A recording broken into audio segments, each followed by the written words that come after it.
Bismillahirrahmanirrahim. Assalamualaikum warahmatullahi wabarakatuh. Alhamdulillah wassalatu wassalamu ala Rasulillah Sayyidina Muhammadin bin Abdillah wala haula wala quwata illa billah, amma ba'du. Yang pertama-tama yang kami hormati kepada Bapak dosen selaku pembimbing mata kuliah Tafsir Komunikasi dan juga kawan-kawan sekalian. Alhamdulillah, puji syukur kita aturkan kepada Allah Subhanahu wa taala, karena berkat beliau kita masih diberikan nikmat sehat, nikmat kesempatan, sehingga kita semua bisa menjalankan, bisa melaksanakan serta mengerjakan tugas-tugas yang sudah diberikan oleh Bapak Ahmad Ghazali selaku dosen mata kuliah Tafsir Komunikasi ini. Kedua kalinya sholawat teringinkan salam tak lupa kita aturkan kepada junjungan kita Nabi besar Muhammad sallallahu alaihi wasallam, yang mana berkat beliaulah yang telah membawa kita dari zaman penuh dengan kegelapan menuju zaman yang penuh dengan terang benderang, yakni adanya adinul Islam, apa yang kita rasakan sampai detik ini. Baik, di sini kami membahas tentang komunikasi dalam juz 30, pesan dan hikmahnya. Yang mana di sini kami akan membahas terkait surah Al-Qari'ah, surah At-Takasur, terus ada surah Al-Asr, dan yang terakhir itu surah Al-Humazah. Baik, izinkan kami langsung saja memulai pembahasan kami, yaitu yang pertama terkait surah Al-Qari'ah. Surah Al-Qari'ah yaitu merupakan surah ke-101 yang terdapat di dalam Al-Quran, yang mana terdiri dari 11 ayat. Di dalam surah ini menjelaskan tentang adanya hari kiamat dan kehancuran yang akan terjadi pada saat itu. Berikutlah sedikit tafsiran yang terdapat pada ayat-ayat di dalam surah Al-Quran. Bismillahirrahmanirrahim. Al-Qari'ah mal-Qari'ah wa ma adraka mal-Qari'ah yawma yakunun nasu kal-farashil mabthuth wa takunul jibalu kal-ihnil manfush fa amma man thaqulat mawazinuhu fa huwa fi 'aishatir radiyah wa amma man khaffat mawazinuhu fa ummuhu hawiyah wa ma adraka ma hiya narun hamiyah. Shadaqallahul azim. Al-Qari'ah, hari kiamat. Pada ayat ini menerangkan bahwasanya pada hari kiamat itu pasti akan terjadi kehancuran di alam semesta. Oleh karena itu, kita bagi manusia harus mempersiapkan diri untuk itu. Mal-Qari'ah, apakah hari kiamat itu? Kalimat ini menunjukkan bahwasanya kita ingin bertanya, apakah hari kiamat itu? Pada ayat ini menunjukkan bahwa di hari itu manusia akan bertanggung jawab atas perbuatan mereka selama hidup di dunia ini, dan juga akan merasakan akibat dari perbuatan-perbuatan yang telah mereka perbuat, baik itu suatu perbuatan baik ataupun perbuatan buruk sekalipun, dan pasti semuanya akan mendapatkan balasannya. Terus ayat 3 berbunyi, wa ma adraka mal qari'ah, dan tahukah kamu apakah hari kiamat itu? Di sini ayat ini menjelaskan bahwasanya Allah lah yang paling tahu tepatnya hari kiamat itu akan terjadi. Maka manusia tidak akan memiliki pengetahuan yang cukup tentang hal itu. Jadi terjadinya hari kiamat ini tidak ada yang tahu kecuali Allah Subhanahu wa taala. Jadi kita selaku umatnya hanya bisa bersiap-siap akan kedatangan pada hari kiamat tersebut. Yauma yakunun nasu kal farashil mabsus. Pada hari itu manusia seperti laron bertebangan. Jadi di ayat ini menjelaskan ketika terjadinya di hari kiamat kita tidak akan mengingat sesuatu hal yang lain selain kita hanya berlomba-lomba lari sekencang-kencangnya dan kita tidak akan bisa mengelak dari hari kiamat tersebut. Terus watakundul jibalu kal ihnil manfus, dan gunung-gunung seperti bulu yang dihambur-hamburkan. Fa amma man sakulat mawazinuh, maka adapun orang yang berat timbang kebaikannya. Jadi ayat ini di sini dijelaskan bahwa menunjukkan di hari kiamat manusia akan merasakan, menggambarkan pada ayat ini menggambarkan bahwa orang-orang yang berdosa pada hari kiamat akan ditimpa hukuman yang berat nantinya di neraka. Fahuwa fi 'aisyatir radiyah, maka dia berada di dalam kehidupan yang memuaskan. Wa amma man khaffat mawazinuh, dan adapun orang yang ringan timbangan kebaikannya, fa ummuhu hawiyah, maka tempat kembalinya adalah neraka hawiyah. Wa ma adraka ma hiya, dan tahukah kamu apakah neraka hawiyah itu? Jadi apakah kita tahu apa neraka hawiyah itu? Narun hamiyah, dijelaskan oleh ayat berikutnya, yaitu api yang sangat panas. Jadi neraka hawiyah di sini adalah api di antara api-api yang lainnya, yang mana api tersebut sangatlah panas, sangatlah pedih, sangatlah menyiksa bagi kita selaku umat yang selaku timbangannya lebih berat kepada keburukan daripada kebaikan. Seperti itu.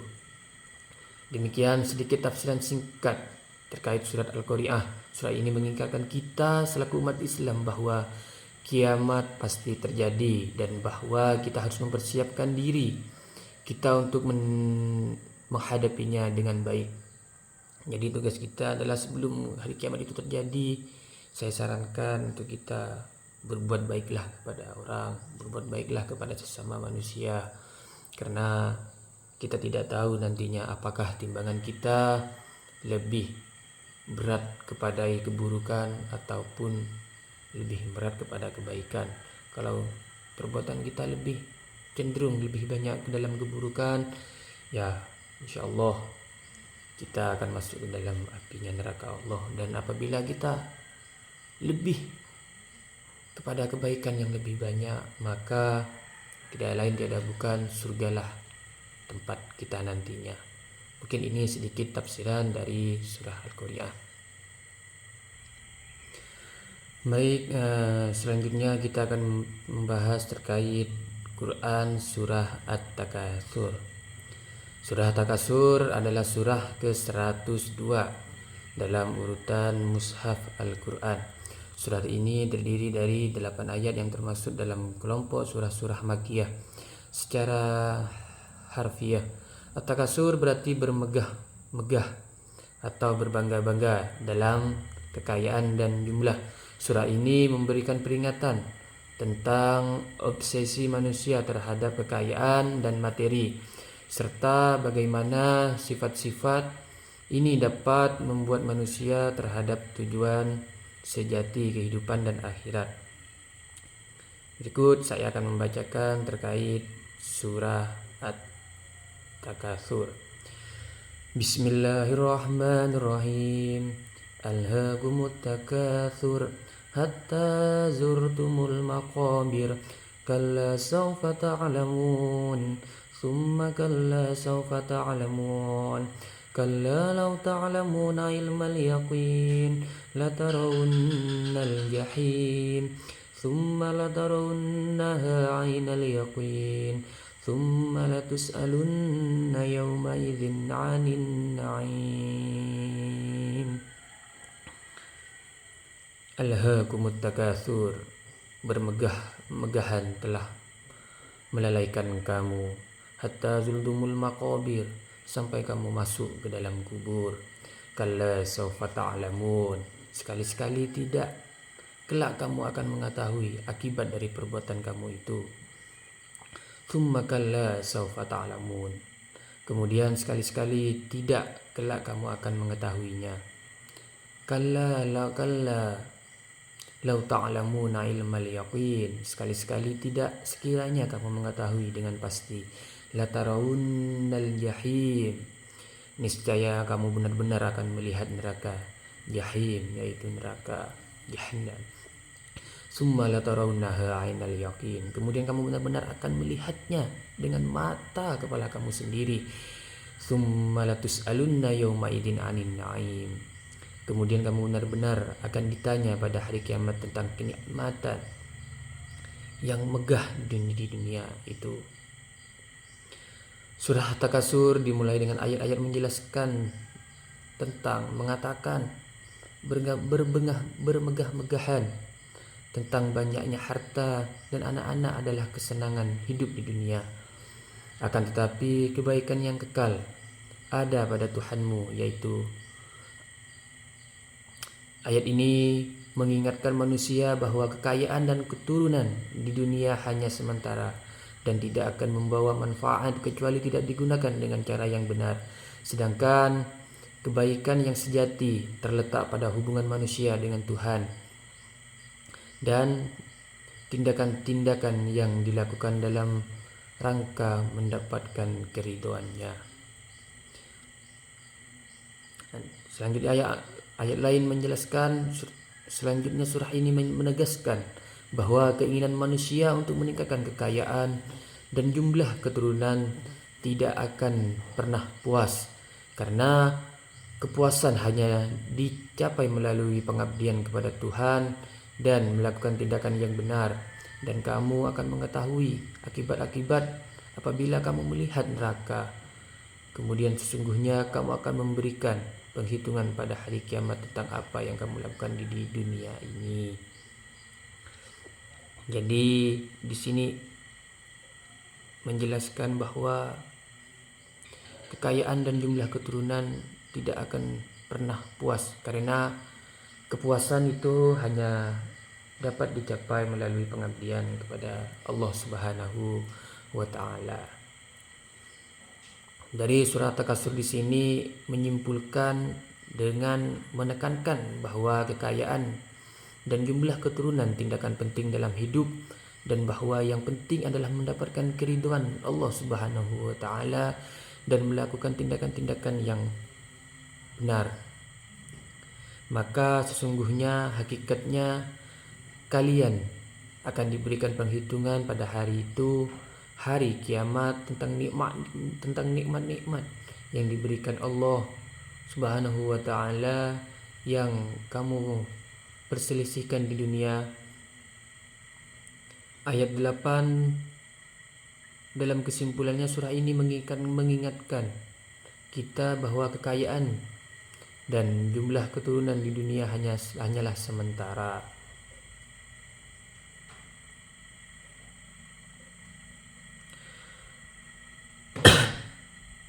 Dan hanya dengan mengabdi diri kepada Allah dan juga melakukan tindakan-tindakan yang benarlah kita dapat mencapai tujuan sejati, yaitu hidup dan akhirat.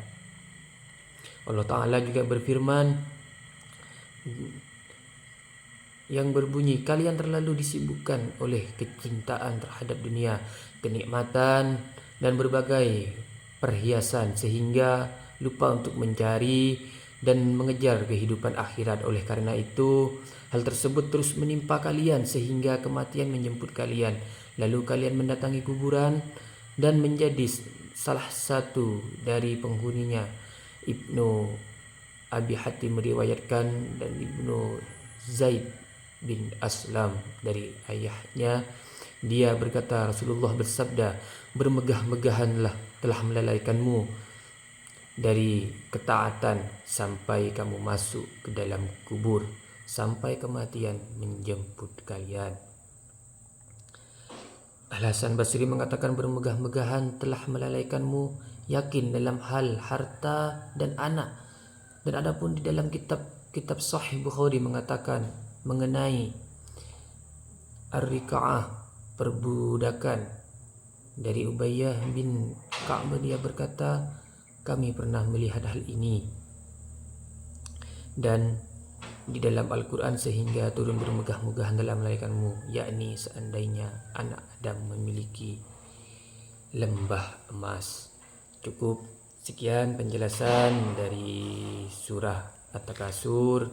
Selanjutnya terkait dua surah selanjutnya akan dibahas oleh partner saya, yaitu rekan kita Mona Lisa. Selanjutnya akan dibahas oleh beliau, kepadanya kami persilahkan. Bismillahirrahmanirrahim. Assalamualaikum warahmatullahi wabarakatuh. Perkenalkan, nama saya Mona Lisa, saya dari kelompok 10, dan kali ini saya akan melanjutkan presentasi dari Imran Jailani, yaitu tafsir Quran surah Al-Asr dan tafsir Quran surah Al-Humazah. Yang pertama saya akan menjelaskan tentang tafsir Quran surah Al-Asr.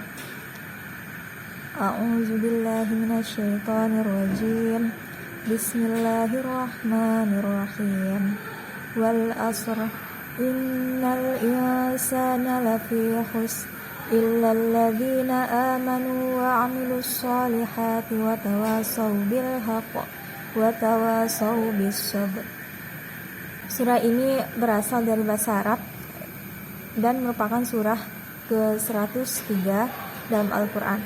Surah ini terdiri dari 3 ayat dan termasuk ke dalam golongan surah-surah Makkiyah. Surah Al-Asr mengandung pesan penting tentang kehidupan manusia tugasnya di dunia. Ayat pertama menyatakan bahwa seluruh manusia berada dalam kerugian, kecuali bagi orang-orang yang beriman, yang beramal soleh, saling mengajak kebenaran, dan saling mengajak untuk sabar. Ayat ini menyatakan bahwa keberhasilan sejati hanya dapat dicapai dengan memenuhi kriteria ini. Dan adapun ayat kedua dan ketiga menyatakan bahwa iman dan amal soleh merupakan 2 faktor penting yang harus dimiliki oleh orang-orang yang ingin mendapatkan keberhasilan. Orang yang memiliki iman dan amal soleh serta saling mengajak dalam kebenaran dan sabar akan mendapat pahala yang besar dari Allah Subhanahu wa taala. Surah Al-Asr mengajarkan bahwa waktu adalah hal yang sangat berharga dan harus dimanfaatkan dengan baik. Kita harus mengisi waktu kita dengan amal yang baik dan selalu mengajak kepada kebenaran serta saling mengajak untuk bersabar di dalam berbagai hal. Dalam dunia yang serba cepat dan sibuk ini, pesan ini sangat penting untuk diingatkan dan diamalkan. Dan ada pun contoh dari hadis, mereka menyebut bahwa Amr bin Al-As pernah diutus untuk menemui Musailamah Al-Kadzab. Hal itu berlangsung setelah pengutusan Rasulullah dan sebelum dia atau Amr bin Al-As masuk Islam. Musailamah Al-Kadzab bertanya kepada Amr bin Al-As, "Apa yang telah diturunkan kepada sahabatmu ini Rasulullah selama ini?" Dia menjawab, telah diturunkan kepadanya surat ringkas namun sangat padat. Dia bertanya, surah apa itu? Dia akan menjawab, demi masa, sesungguhnya manusia itu berada dalam kerugian kecuali bagi orang-orang yang mengerjakan amal soleh dan saling menasihati supaya menaati kebenaran dan menasihati dalam kesabaran. Kemudian Musailamah berpikir sejenak, setelah itu dia berkata, dan telah diturunkan pula hal serupa kepadaku. Kemudian Amr bertanya kepadanya, apa itu? Musailamah menjawab, hai kelinci, sesungguhnya kamu memiliki 2 telinga dan 1 dada, dan semua jenismu suka membuat galian dan lubang. Kemudian dia bertanya, bagaimana menurut pendapatmu, hai Amr? Maka di sini Amr berkata padanya, demi Allah, sesungguhnya aku tahu bahwa engkau telah berdusta. Wabar ada binatang sejenis kucing yang anggota badannya yang paling besar adalah kedua telinga dan dadanya, sedangkan anggota tubuh lainnya kurang bagus. Dengan halusinasi itu, Musailamah Al-Kadzab bermaksud menyusun kalimat yang bertentangan dengan apa yang disampaikan Al-Quran. Namun demikian, hal tersebut ditolak mentah-mentah oleh seorang penyembah berhala pada saat itu. Dan Imam Asy-Syafi'i mengatakan seandainya manusia mencermati surat ini secara saksama, niscaya surat ini akan mencukupi mereka. Al-Asr berarti masa yang di dalamnya berbagai aktivitas anak cucu Adam berlangsung, baik dalam wujud kebaikan maupun keburukan.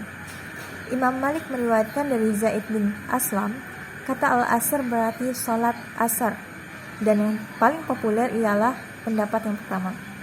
Dengan demikian Allah Subhanahu wa ta'ala telah bersumpah dengan masa tersebut bahwa manusia itu dalam kerugian, yakni benar-benar merugi dan binasa, kecuali orang-orang yang beriman dan mengerjakan amal soleh. Dengan demikian Allah memberikan pengecualian dari kerugian itu bagi orang-orang yang beriman dengan hatinya mereka dan mengerjakan amal soleh melalui anggota tubuhnya, dan nasihat supaya mereka menaati kebenaran, yaitu mewujudkan semua bentuk ketaatan dan meninggalkan semua yang diharamkan. Dan menasihatilah supaya menetapi kesabaran, yakni bersabar atas segala sesuatu macam cobaan, takdir, serta gangguan yang dilancarkan kepada orang-orang yang menegaskan amar ma'ruf nahi munkar. Nah, itulah penjelasan dari tafsir Quran surah Al-Asr. Kemudian adapun di tafsir Quran surah Al-Humazah jelas sebagai berikut. A'udzubillahi minasyaitonirrajim. Bismillahirrahmanirrahim. Wailul likulli humazatil lumazah alladzi jama'a malan wa addadah yahsabu anna malahu akhladah kalla la yunbadanna fil hutamah wa ma adraka mal hutamah narullahil muqadah allati tattali'u 'alal afidah innaha 'alaihim muqsadah fi 'amadin mumaddadah. Dalam tafsir Quran surah Al-Mazah itu merupakan surah yang ke-104 dalam Al-Quran. Surah ini terdiri dari 9 ayat yang termasuk ke dalam juz 30. Surah Al-Humazah menceritakan tentang orang yang suka mencela dan mengejek orang lain, serta mengumpulkan kekayaan untuk memuaskan nafsu serakahnya. Mereka disebut sebagai pembicara yang mengumpat dan pengumpulan harta yang terus-menerus.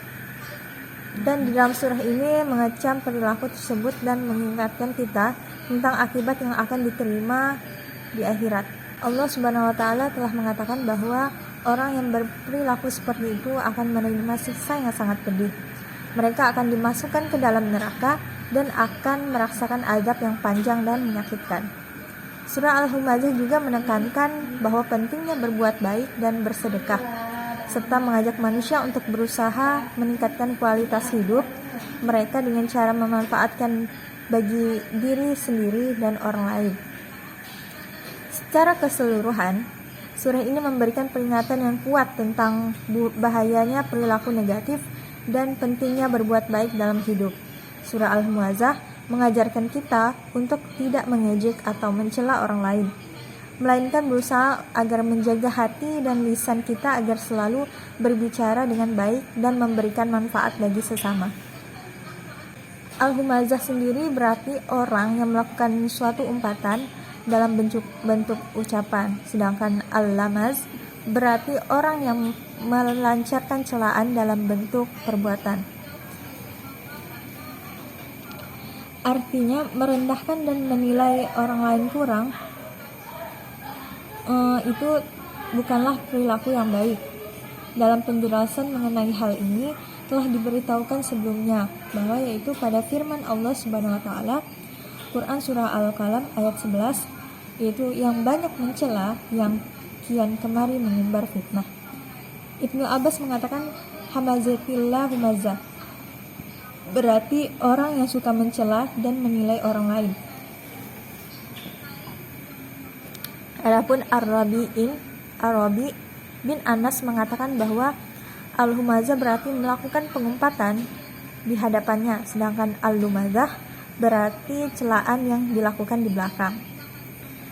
Qatadah mengatakan Al-Humazah dan Al-Lumazah itu adalah dengan lidah dan matanya serta memakan daging orang lain dan melontarkan celaan kepada mereka. Dan lebih lanjut, sebagian dari mereka mengatakan orang yang dimaksud dengan hal tersebut adalah Al-Ahnas bin Syuraik. Dan ada juga yang mengatakan selainnya. Mujahid mengatakan ia bersifat umum. Dan dari firman Allah Subhanahu wa taala, dia mengira bahwa hartanya itu dapat mengkekalkannya, Maksudnya dia menduga bahwa pengumpulan harta yang dia lakukan dapat menjadikannya hidup kekal di dunia. Sekali-kali tidak, yakni masalahnya tidak seperti yang diaku dan dikira. Kemudian dia berfirman, sesungguhnya dia benar-benar akan dilemparkan ke dalam hutamah, yakni orang-orang yang mengumpulkan dan menghitung-hitung hartanya itu akan diceburkan ke dalam hutamah. Hutamah itu sendiri merupakan salah satu nama dari neraka. Disebut demikian karena neraka itu menghancurkan penghuninya. Oleh karena itu dia berfirman, dan tahukah kamu apa hutamah itu? Yaitu api yang disediakan oleh Allah Subhanahu wa taala yang dinyalakan, yang membakar sampai ke hati. Adapun Sabit Al-Banani mengatakan bahwa api yang membakar mereka sampai ke dalam hati, sedang ketika itu mereka dalam keadaan hidup. Kemudian dia mengatakan azab itu sudah ada yang menimpa beberapa orang dari mereka, dan setelah itu dia menangis. Muhammad bin Ka'ab mengatakan api itu memakan segala sesuatu dari tubuhnya, sehingga ketika api sampai di dalam hatinya mendekati tenggorokannya, api itu kembali ke jasadnya. Dari firman Allah Subhanahu wa taala, sesungguhnya api itu ditutup rapat atas mereka, yakni ditutup rapat sebagaimana penjelasan yang telah diberikan pada tafsirnya di dalam surah sebelumnya. Dari firman Allah Subhanahu wa taala, sedang mereka itu diikat pada tiang-tiang yang panjang. Atiyah Al-Aufi mengatakan yakni tiang-tiang yang terbuat dari besi. As-Sudi mengatakan yakni berasal dari api. Syabib bin Bishr meriwayatkan dari Ikrimah dari Ibnu Abbas, sedang mereka itu diikat pada tiang-tiang yang panjang, yakni pintu-pintu yang panjang. Oke, itulah penjelasan dari saya tentang tafsir surah Quran surah Al-Asr dan tafsir Quran surah Al-Humazah. Semoga bisa menjadi manfaat untuk kita semua. Saya akhiri, wabillahi taufiq wal hidayah. Wassalamualaikum warahmatullahi wabarakatuh.